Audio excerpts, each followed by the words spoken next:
D'un pas décidé, des centaines de personnes s'approchent de la rue Un Cours Antoine Guichard. Certaines portent des écharpes bleu blanc rouge, d'autres des gilets de travail colorés. Et toutes ont le regard braqué sur le siège social de Casino. L'heure est grave. Le 26 mai 2023, le groupe leur a fait une promesse. Oui, Casino va être repris par une autre entreprise. Mais jamais leurs emplois ne seront mis en danger. Les 50 000 salariés garderont leur poste. Saint-Etienne gardera son entreprise mythique. Et puis, Casino a publié ses chiffres. La réalité a giflé les Français de plein fouet. Il n'y a pas d'issue.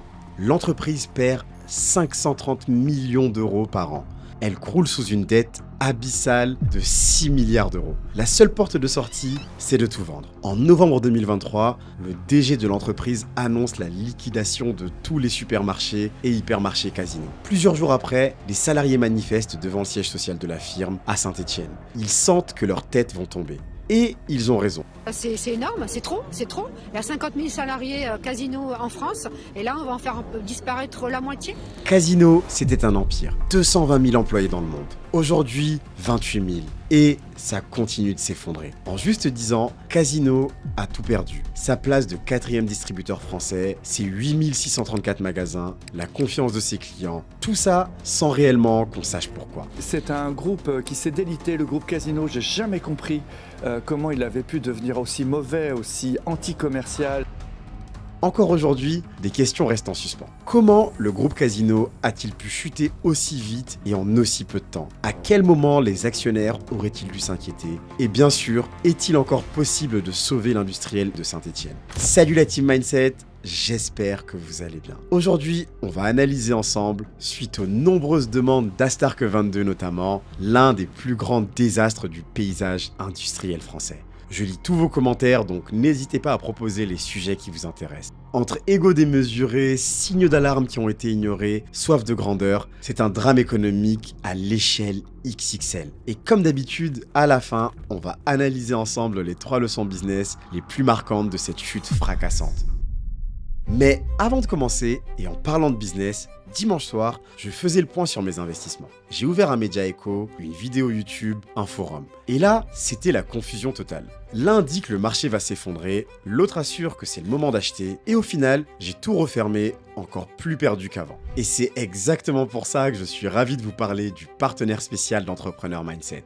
Investing.com. C'est l'une des plateformes financières les plus utilisées au monde avec des millions d'investisseurs actifs et elle a créé Warren AI, une intelligence artificielle conçue pour les investisseurs. C'est comme avoir un analyste professionnel dans la poche mais connecté en temps réel aux données de marché d'Investing.com. Par exemple, j'ai demandé où investir 10 000 € aujourd'hui. Warren AI m'a immédiatement donné une liste d'actions à fort potentiel avec les données fondamentales, les prévisions et les raisons de chaque choix. Vous pouvez aussi lui demander que s'est-il passé hier sur les marchés, est-ce le bon moment pour acheter Stellantis et en quelques secondes, vous obtenez des réponses claires, fiables et actionnables. Pas besoin de passer des heures à tout recouper, vous gagnez du temps, vous gagnez en clarté et surtout vous décidez en toute confiance. Et la bonne nouvelle, c'est qu'en ce moment, Warren AI et tous les autres outils d'Investing Pro sont à moins 50% pour les soldes d'été. Et avec le lien Entrepreneur Mindset en description, vous bénéficiez de 15% de réduction supplémentaire sur votre premier abonnement. Cliquez sur le lien dans la description ou scannez le QR code à l'écran pour tester Warren AI sur Investing Pro.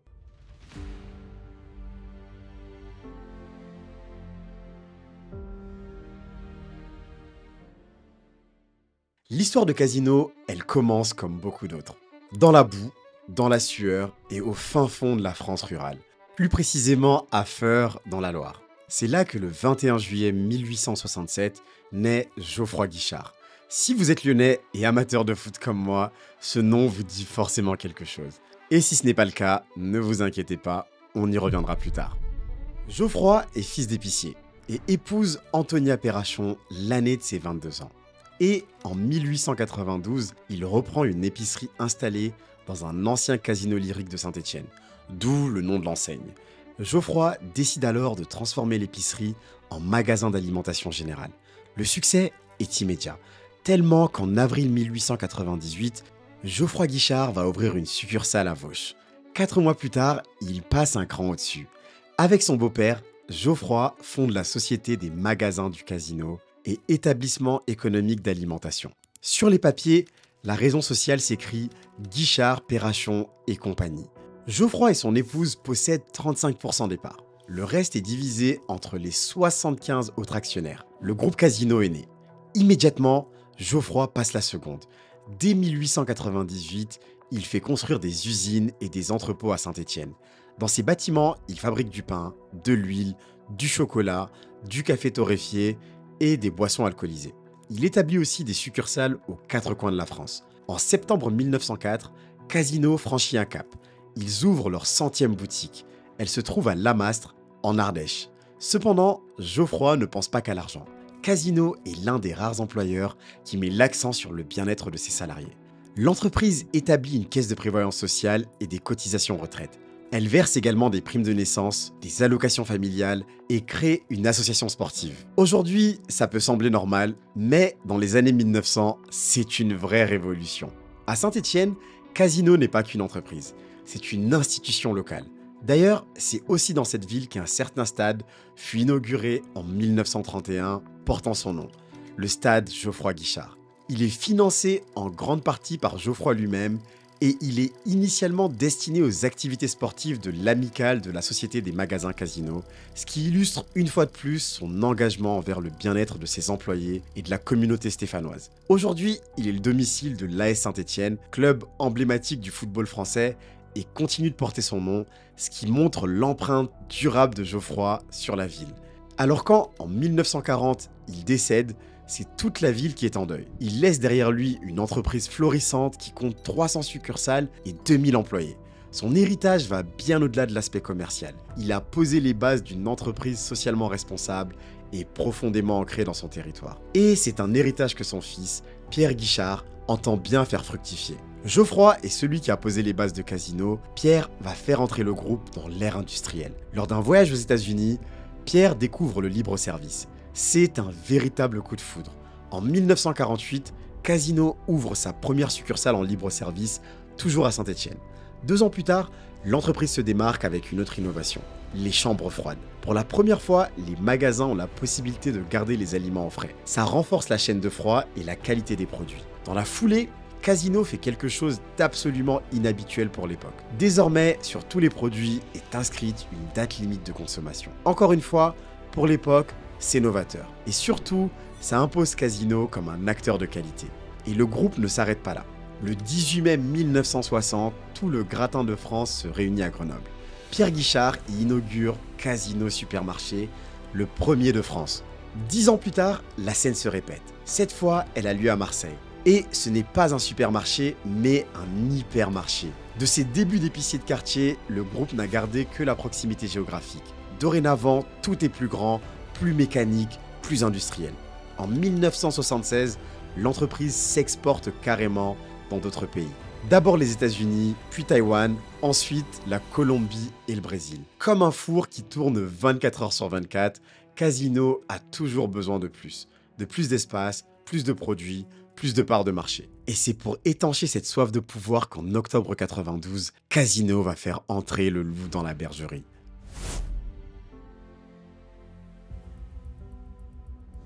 En octobre 92, Casino rachète Rallye, un groupe français principalement actif dans la grande distribution avec ses propres supermarchés et hypermarchés qui, au début des années 90, réalisait plusieurs milliards de francs de chiffre d'affaires et comptait des centaines de points de vente sur le territoire.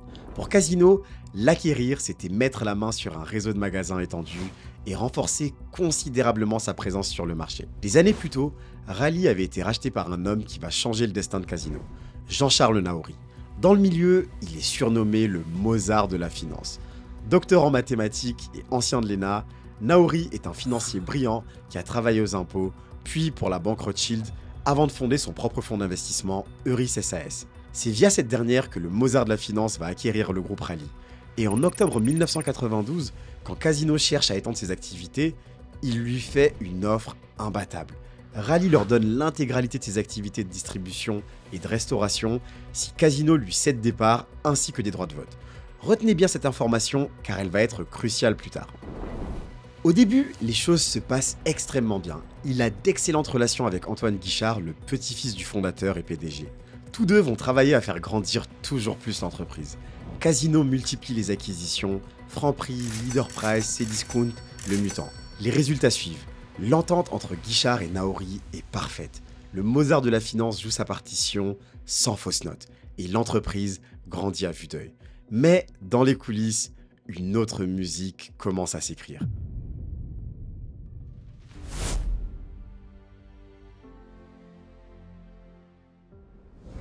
Ce n'est pas une trahison, c'est un coup de maître. À l'origine, Rallye n'était qu'une entreprise de supermarché. Mais entre les mains de Jean-Charles Naori, elle devient un cheval de Troie. Nous sommes en 1997. Un autre grand groupe, Promodes, tente de racheter Casino par la force. C'est ce qu'on appelle une OPA hostile, une attaque financière pour prendre le contrôle d'une entreprise sans son accord. Naori ne se laisse pas faire. Il réplique en lançant une contre-OPA. Et pour ça, il utilise Rallye, une société qu'il contrôle déjà depuis plusieurs années. En quelques semaines, il rachète suffisamment d'actions de Casino pour prendre l'avantage. Et contre toute attente, c'est lui qui gagne. À ce moment-là, il n'est pas encore PDG, mais il devient l'actionnaire principal.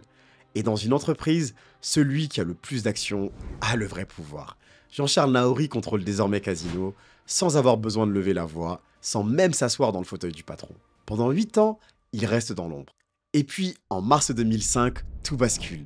Naori est nommé PDG de Casino. Officiellement, définitivement.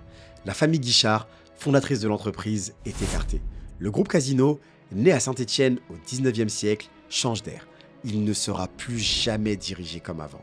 Et très vite, on comprend que la méthode Naori n'a rien de traditionnel. Sa stratégie, c'est la croissance. Toujours plus vite. En France, il rachète tout ce qui bouge. Franprix, Leader Price, Le Mutant, Monoprix, Naturalia, Cdiscount. Casino devient une pieuvre. Supérette, hypermarché, e-commerce, chaque tentacule occupe un nouveau terrain. Mais Naori ne veut pas seulement régner sur la France. Il veut bâtir un empire mondial. Alors, il part à la conquête des pays émergents. Le Brésil, la Colombie, l'Argentine, l'Uruguay, le Vietnam, la Thaïlande. Casino s'étend à toute vitesse. Pour financer cette expansion, Naori ne met pas son propre argent. Il emprunte encore et encore. Et il utilise un système très particulier. Un empilement de sociétés qu'il contrôle toutes comme des poupées russes. Tout en haut, il y a Jean-Charles Naori. En dessous, une société comme Euris, qui possède une autre société, Foncière Euris, qui possède Rallye, qui possède Casino. Et chaque étage s'endette pour financer l'expansion du niveau du dessous. C'est un système ingénieux, mais aussi, vous vous en doutez, très risqué. Tant que les affaires marchent, tout le monde est remboursé. Mais si les revenus ralentissent, tout peut s'effondrer, comme un château de cartes. Pendant un temps, ça fonctionne à merveille. En 2013, Casino est au sommet. Le groupe est le 4e distributeur français, derrière Leclerc, Carrefour et Intermarché. Il est présent sur 3 continents. Son chiffre d'affaires dépasse les 50 milliards d'euros. Et sa réputation est solide. Personne ne remet en question la méthode Naori, personne ne voit le danger. Et pourtant, dans les coulisses, la structure commence déjà à trembler. La dette du groupe dépasse les 7 milliards d'euros. Les marges sont sous pression, la concurrence devient féroce. Et certains analystes commencent à se poser des questions. L'orage approche, mais personne ne sait encore qu'il va frapper aussi fort.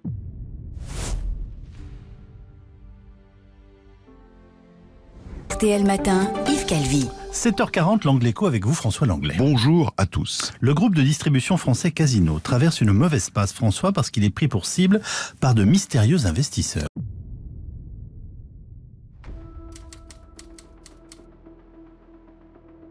Le monde de la finance est sous le choc. Muddy Waters LLC, un fonds britannique, publie une note. When a genius fail. En français, quand un génie échoue. Selon Muddy Waters, Casino gonflerait artificiellement ses performances. Les résultats ne seraient pas aussi bons qu'il semblerait. En fait, l'entreprise serait un gouffre financier sans fin. Après ça, Casino se fait attaquer par des fonds spéculatifs. L'entreprise devient la cible de ce qu'on appelle la technique du shortage. C'est comme ça qu'on l'appelle. 1. On emprunte des actions. Des millions d'actions sur les marchés financiers. 2. On parie sur la baisse du titre exactement comme sur un match de football. Oui. On parie financièrement. Et 3. On provoque cette baisse en vendant massivement. Et puis on le fait savoir, de façon à entraîner d'autres investisseurs à vendre, dans l'espoir que eux aussi gagnent de l'argent, bien sûr. Si tout se passe comme prévu, on gagne son pari, c'est-à-dire qu'on ramasse beaucoup d'argent. Le cours de l'action Casino chute. Naori change d'objectif. il n'est plus question d'expansion, mais de désendettement. Pour cela, il combine deux approches. Casino se met à céder une partie de ses biens, lesquels incluent les actifs et les filiales. En parallèle, l'entreprise essaie d'améliorer ses résultats opérationnels. Pour cela, le groupe augmente ses marges en gardant des prix hauts. Mais c'est une erreur. Sans le vouloir, Casino se tire une balle dans le pied. Ses enseignes ont toujours été plus chères que la moyenne. Au début de Casino, les clients payaient volontiers. Ils le faisaient pour la qualité supérieure perçue et pour la proximité. Mais en 2015, les choses sont différentes. C'est le règne des entreprises discount comme Lidl et Leclerc. Le fossé est immense. En moyenne, Casino est 35% plus cher que Leclerc. D'ailleurs, si l'une de ces deux entreprises vous intéresse, dites-le moi en commentaire, car leurs histoires sont tout aussi passionnantes. Bref, les clients fuient. J'y allais de temps en temps, mais j'ai un peu changé mes habitudes. Je trouvais que c'était un peu un magasin d'un autre âge. Le magasin alimentaire était plus cher que les concurrents depuis longtemps, donc nous on y venait juste que pour faire des courses de dépannage. Casino continue de s'enfoncer dans une dette abyssale. En mai 2019, l'entreprise est placée en sauvegarde financière, accélérée par le tribunal de commerce. Un plan de restructuration est alors validé, qui inclut la cession d'une partie de ses magasins, notamment au Brésil. Un an plus tard, le Covid frappe. Les autres enseignes baissent le prix de leurs produits alimentaires, Casino maintient les siens. C'est le coup de grâce. Il faut 3 ans au groupe pour réaliser son erreur. Casino baisse alors ses prix de 10%. Mais ces derniers vont rester encore 25% plus chers que ceux de la concurrence. Le 26 mai 2023, il n'y a plus moyen d'échapper à la réalité. La dette de Casino est alors estimée à plus de 6 milliards d'euros. Le groupe est repris par un consortium de sauvetage mené par Daniel Křetínský, un milliardaire tchèque discret mais redoutablement efficace. Křetínský est le genre d'homme qui rachète les morceaux des empires en train de s'effondrer. En France, il possède déjà des parts dans Le Monde, TF1, Fnac Darty et même EDF. C'est un stratège qui ne rate jamais une opportunité. Avec d'autres investisseurs, ils reprennent le contrôle de Casino. Ils effacent une partie de la dette et restructurent. Mais pour Naouri, c'est la fin du règne. Casino ferme une partie de ses magasins, en revend d'autres à Auchan et Intermarché. En avril 2024, le premier supermarché Casino de Marseille est remplacé par un Auchan. C'est un symbole fort, celui de la chute fracassante d'un des pionniers de la distribution française. Et comme promis, voici les 3 leçons business mindset cruciales qu'on peut tirer de cette descente aux enfers silencieuse. La première leçon, c'est que l'endettement, c'est comme la drogue. Au début, ça fait du bien et après, ça tue. Casino s'est endetté pour s'étendre toujours plus, ses coûts opérationnels sont devenus élevés et sa rentabilité a chuté. Une croissance non maîtrisée peut rapidement devenir un poison mortel. Mieux vaut grandir de manière organique et rentable plutôt que de brûler ses ailes en voulant voler trop haut, trop vite. La deuxième leçon, c'est que si tes clients te fuient, c'est pas eux le problème, c'est toi. Malgré des signaux clairs, Casino a continué à pratiquer des prix 35% plus élevés que la concurrence. Il aura fallu attendre 2023 pour qu'ils réagissent, trop tard. Dans un marché concurrentiel, l'arrogance et l'aveuglement stratégique sont mortels. Il faut constamment écouter le marché, ses clients et s'adapter rapidement aux nouvelles réalités. La troisième leçon, c'est qu'une entreprise, ce n'est pas que des chiffres, c'est une culture, une histoire. Geoffroy Guichard avait bâti Casino sur des valeurs solides. Qualité, proximité, bien-être des salariés. Quand Jean-Charles Naouri a pris les rênes en 2005, cette culture s'est progressivement érodée. Les valeurs de la culture d'entreprise ne sont pas que des mots sur un mur. Elles constituent l'ADN d'une organisation.